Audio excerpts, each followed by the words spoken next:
Kovai Shankar IAS அகாடமியில் TNPSC group 1 தேர்வில் வெற்றி பெற்றவர்களுக்கு பாராட்டு விழா.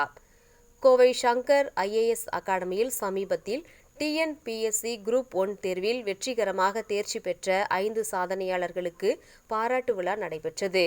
புதுடில்லியின் முன்னாள் யுபிஎஸ்சி உறுப்பினரும் சென்னை அண்ணா பல்கலைக்கழகத்தின் முன்னாள் துணைவேந்தருமான பேராசிரியர் பாலகுருசாமி தலைமை விருந்தினராக பங்கேற்று தேர்வில் வெற்றி பெற்ற வணிக வரி உதவி ஆணையர் மதுவர்ஷினி, கிராமப்புற மேம்பாட்டு உதவி இயக்குனர் ஹர்ஷா மற்றும் டிஎஸ்பி பியூலா வைட் ஆகியோரை பாராட்டினார். பேராசிரியர் பாலகுருசாமி அவர்கள் அகாடமியின் சாதனையாளர்கள் மற்றும் அதன் மாணவர்களுக்கு உரையாற்றினார்.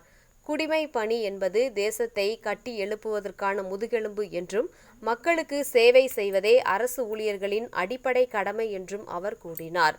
நல்லாட்சியை வழங்குவதில் அதன் முக்கியத்துவம் குறித்து பேசிய அவர், மக்களையும் அரசாங்கத்தையும் இணைக்கும் பாலமாக அரசு ஊழியர்கள் உள்ளனர் என்றும் 2047ஆம் ஆண்டுக்குள் இந்தியாவை வளர்ந்த நாடாக மாற்றுவது என்ற இந்திய அரசின் இலக்கை அடைய திறமையான அரசு ஊழியர்கள் மிக முக்கியமானவர்கள் என்றும் கூறினார்.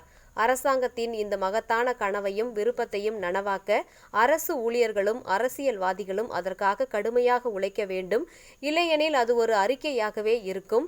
இந்தியா தனது கல்வி முறை, சுகாதாரம் மற்றும் தனிநபர் வருமானத்தை மேலும் மேம்படுத்த வேண்டும் என்றும் அவ்வாறு செய்வது நமது நாட்டை அரசாங்கம் விரும்புவது போல வளர்ந்த நாடாக மாற்ற உதவும் என்றும் பேராசிரியர் பாலகுருசாமி பேசினார்.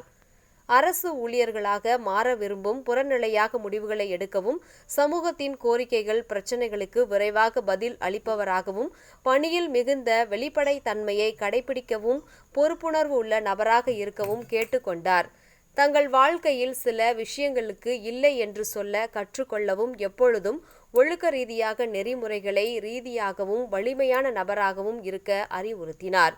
இந்த நிகழ்வில் கோவை சங்கர் ஐஏஎஸ் அகாடமியின் மைய தலைவர் அருண் செந்தில்நாதன் மற்றும் விருந்தினர்கள், மாணவர்கள் என பலர் கலந்து கொண்டனர்.